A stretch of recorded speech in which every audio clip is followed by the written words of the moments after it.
liit ang cost din. Ang liit ang cost din para linisin mo ang ilog niyan. Kita mo yung buong Pasig River nga, in 3 years, 2 billion pesos na nagastos. Sa tulyahan, boss, magkano ginastos? 1 billion. Pero madali lang. Babalikan, lilinisin natin yan. Sabi na, madali yan.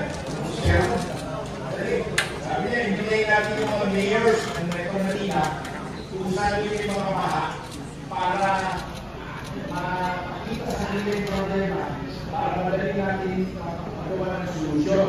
Kaya nga po tayo nandito ngayong araw nito. At kami po sa Santiago tutulong, linisin mga ilog niyan with the cooperation of the local government for free para makapabilis natin yung pagkalis ng baha.